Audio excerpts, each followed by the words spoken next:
Hello students, welcome to Varsha's tutorials. आप मेरे साथ पढ़ रहे हैं CBSE science 10 simple and easy method में। हमने स्टार्ट किया है चैप्टर नंबर 5 लाइफ प्रोसेसेस, जिसमें मैं आपको पढ़ा रही हूँ फर्स्ट पार्ट न्यूट्रिशन।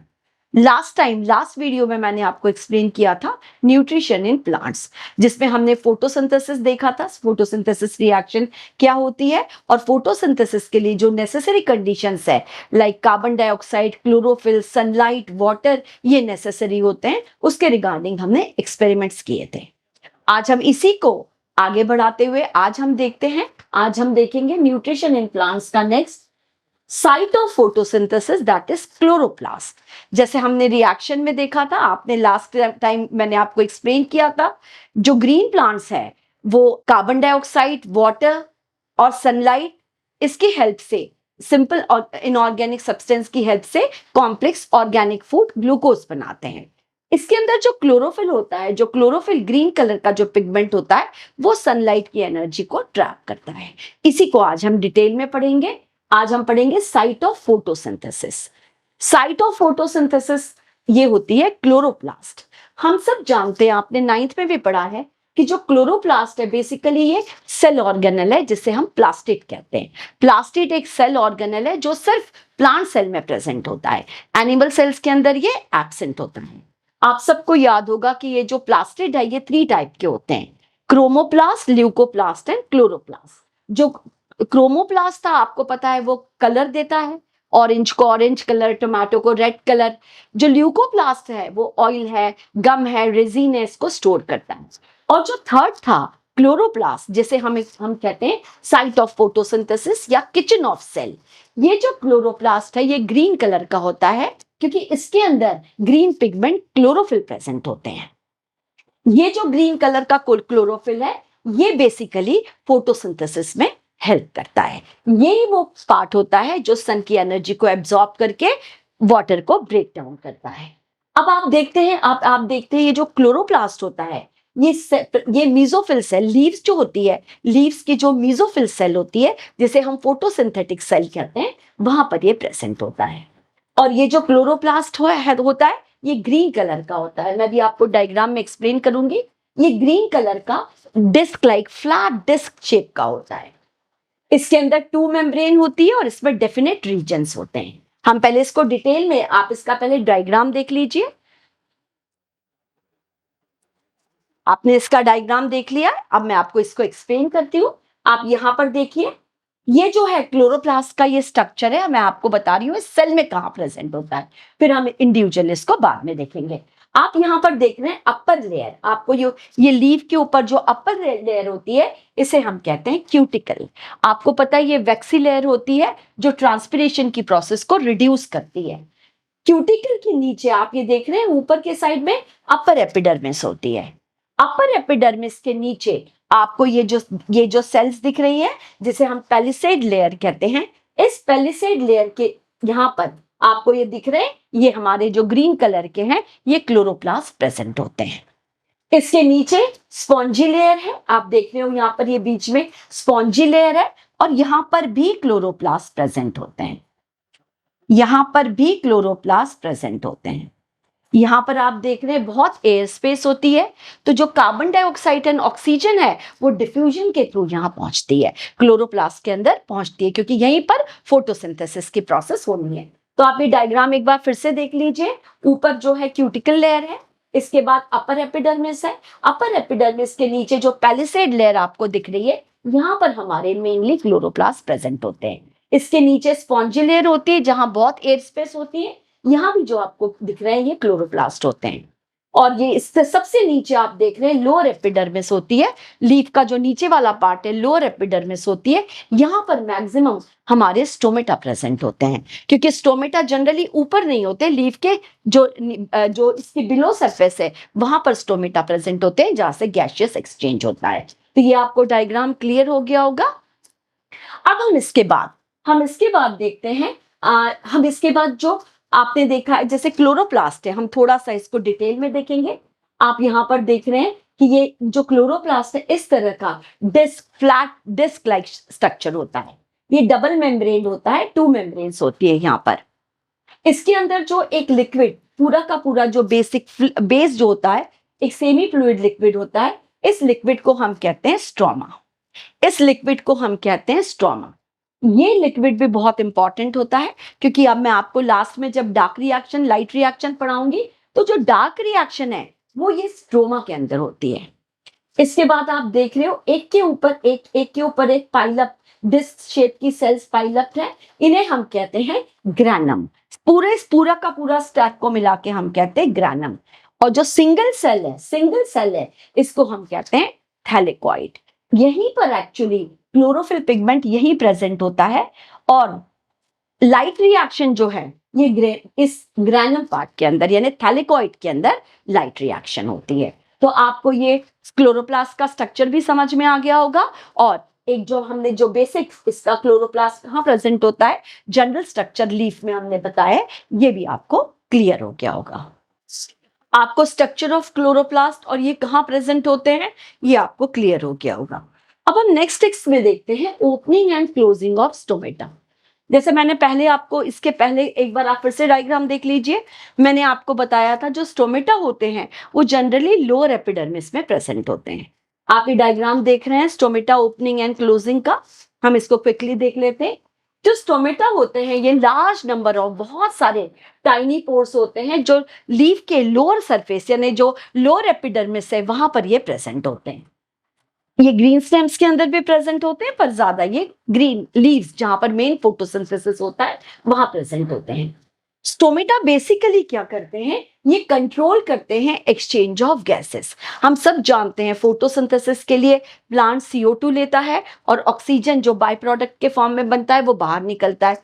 तो ये जो एक्सचेंज ऑफ गैसेस है यानी कार्बन डाइऑक्साइड एंड ऑक्सीजन का जो एक्सचेंज होता है ये इसको रेगुलेट करते हैं। ये exchange of gases through stomata होते हैं। जब स्टोमेटा के पोर्स ओपन होते हैं तब CO2 अंदर आती है, ऑक्सीजन बाहर चली जाती है।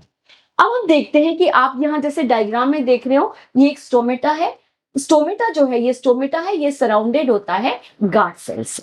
ये जो स्टोमेटा होते हैं ये जो है गार्ड सेल से सराउंडेड होते हैं, और ये जो गार्ड सेल्स होती है ये basically opening and closing of stomata को कंट्रोल करती है।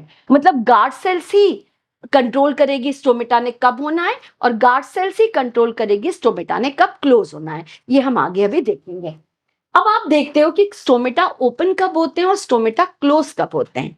हम सबको पता है फोटोसिंथेसिस के प्रोसेस में हम सब जानते हैं कि जो रूट वाटर एब्जॉर्ब करती है ये जाइलम के थ्रू ग्रीन लीव्स के पास कंटिन्यूसली पहुंचता रहता है। जाइलम यूनिडायरेक्शनल होता है, वाटर कंटिन्यूसली ग्रीन लीव्स तक पहुंचता है, लेकिन ग्रीन लीव्स इस वाटर का सिर्फ 1 to 2% यूज करती है फोटोसिंथेसिस में।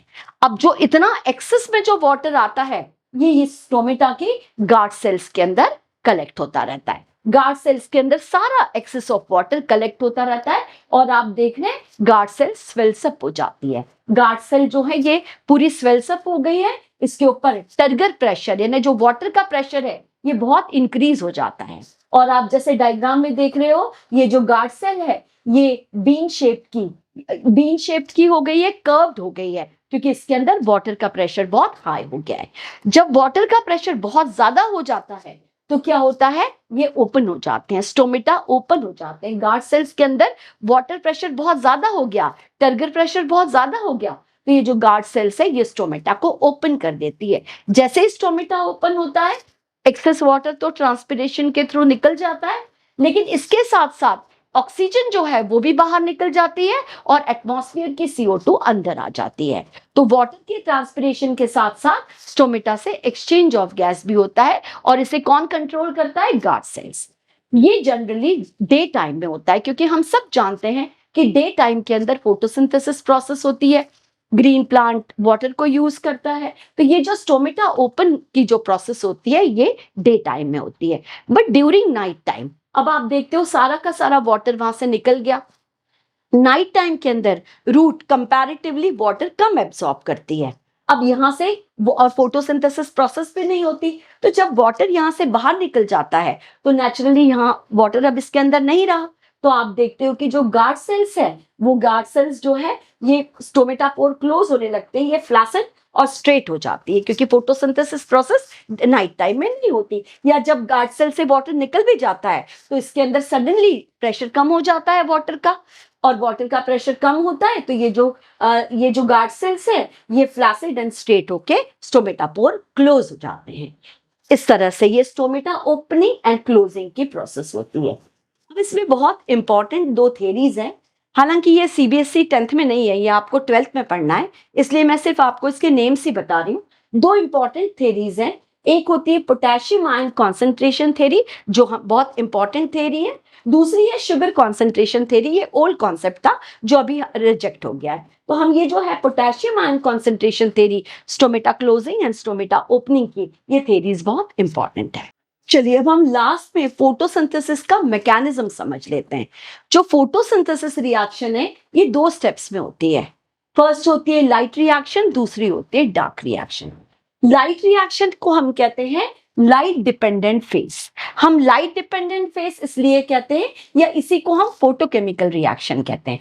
फोटो का मतलब होता है लाइट, नेचुरली ये केमिकल रिएक्शन है। ये जो है ये लाइट डिपेंडेंट फेस कहते हैं, क्योंकि ये जो रिएक्शन होता है इसके लिए लाइट बहुत इंपॉर्टेंट है, लाइट के प्रेजेंस में ही ये रिएक्शन होती है। लेकिन जो दूसरी रिएक्शन है डार्क रिएक्शन, जब लाइट रिएक्शन हो जाती है उसके बाद डार्क रिएक्शन होती है।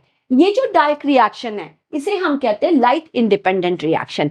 इसका मतलब ये नहीं है कि ये डार्क में यानी नाइट में होती है, ये भी डे टाइम में ही होती है, क्योंकि फोटोसिंथेसिस सिर्फ डे टाइम में होता है। लेकिन ये जो रिएक्शन होती है डार्क रिएक्शन, ये लाइट इंडिपेंडेंट रिएक्शन है। इस रिएक्शन में लाइट का इंपॉर्टेंस नहीं होता, लाइट का यूज नहीं होता। तो हम इसको अभी डिटेल में देखते हैं। सबसे पहले हम देखेंगे लाइट रिएक्शन, जिसको हमने लाइट डिपेंडेंट फेस या फोटोकेमिकल रिएक्शन कहा है। ये जो है थैलेकॉइड में होती है। आपको मैंने स्ट्रक्चर ऑफ क्लोरोप्लास्ट आपको याद होगा, मैंने आपको थोड़ी देर पहले ही पढ़ा था। उसके अंदर आपने देखा था कि इसके दो पार्ट्स होते हैं, स्ट्रोमा जो जेली लाइक जो बेस लिक्विड होता है, और उसके अंदर एक के ऊपर एक जो पाइलअप होते हैं क्लोरोप्लास्ट, जो ग्राना कहते हैं, जो सिंगल हमारा उसका जो डिस्क शेप का जो सेल होता है जिसे हम थैलेकॉइड कहते हैं, जहां पर क्लोरोफिल प्रेजेंट होता है। तो ये जो रिएक्शन है ये थैलेकॉइड में क्लोरोप्लास्ट का जो ग्राना पार्ट है उसके थैलेकॉइड सेल के अंदर ये रिएक्शन लाइट रिएक्शन होती है। लाइट रिएक्शन में बेसिकली क्या होता है, हम सब जानते हैं कि जो सन की जो लाइट एनर्जी है उसमें फोटोन पार्टिकल्स प्रेजेंट होते हैं। तो हमारे सेल के अंदर जो क्लोरोफिल प्रेजेंट है, क्लोरोफिल आपको ये भी पता होगा क्लोरोफिल 9 टाइप के होते हैं, लेकिन हम जो क्लोरोफिल जो कॉमनली यूज क्लोरोफिल है वो chlorophyll a and chlorophyll b है। तो ये जो है क्लोरोफिल जो सेल के अंदर क्लोरोप्लास्ट के अंदर जो क्लोरोफिल प्रेजेंट होता है, ये क्लोरोफिल इस फोटोन को सनलाइट के फोटोन पार्टिकल्स को एब्जॉर्ब कर लेता है, इसको ट्रैप कर लेता है और एक्टिवेट हो जाता है। इसे हम कहते हैं एक्टिवेटेड क्लोरोफिल। अब जब क्लोरोफिल एक्टिवेट हो गया तो ये क्या करता है, वाटर को स्प्लिट कर देता है। आप सबको पता है रूट वाटर एब्जॉर्ब करती है जो ग्रीन लीव्स के पास आती है। तो ये जो एक्टिवेटेड क्लोरोफिल है ये कहां पर एक्ट करता है, वाटर के ऊपर। ये क्या करता है, वाटर का स्प्लिटिंग कर देता है, स्प्लिटिंग ऑफ वाटर कर देता है। आप देखिए ये वाटर मॉलिक्यूल को एक्टिवेटेड क्लोरोफिल इसके ऊपर फंक्शन करता है, और 4H हाइड्रोजन आयन के अंदर इसमें 4 इलेक्ट्रॉन्स निकलते हैं और ऑक्सीजन बन जाती है। इस प्रोसेस को जहां वाटर को इसने hydrogen ion electron and oxygen के अंदर स्प्लिट कर दिया, इसे हम कहते हैं स्प्लिटिंग ऑफ वाटर, या हम इसे कहते हैं फोटोलिसिस ऑफ वाटर।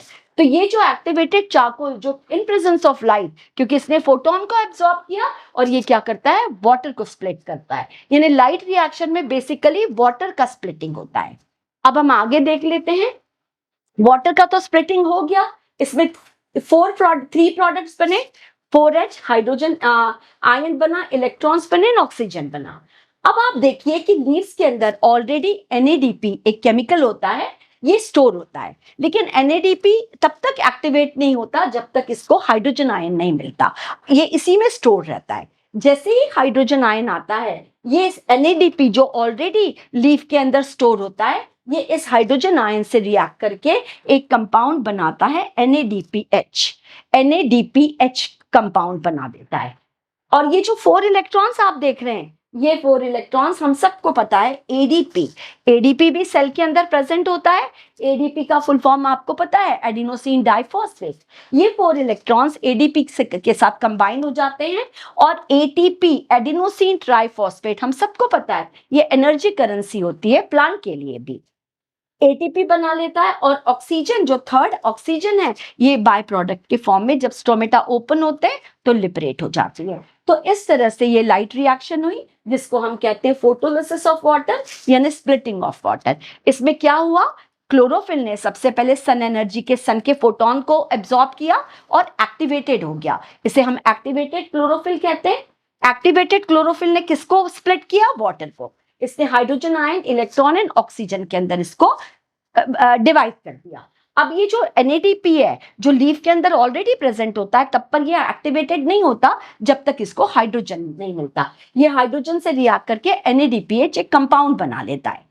इसके बाद ये जो इलेक्ट्रॉन्स है ये एडीपी से रिएक्ट करते हैं और एटीपी जो हमारी एनर्जी करेंसी है उसमें कन्वर्ट हो जाते हैं। और ऑक्सीजन जो है जब स्टोमेटा ओपन होते हैं तो ऑक्सीजन रिलीज हो जाती है। तो ये तो थी हमारी लाइट रिएक्शन। अब हम डार्क रिएक्शन क्विकली देख लेते हैं। जैसे मैंने आपको बताया, dark reaction light independent reaction है। ये भी होती डे टाइम में ही है क्योंकि फोटोसिंथेसिस डे टाइम में ही होता है। यहाँ ये होता है स्ट्रोमा, क्लोरोप्लास्ट के स्ट्रोमा प्लास्ट में, स्ट्रोमा पार्ट में। जैसे मैंने लाइट रिएक्शन बताई थैलेकॉइड में होती है यानी ग्राना पार्ट में होती है, ये होता है स्ट्रोमा पार्ट में।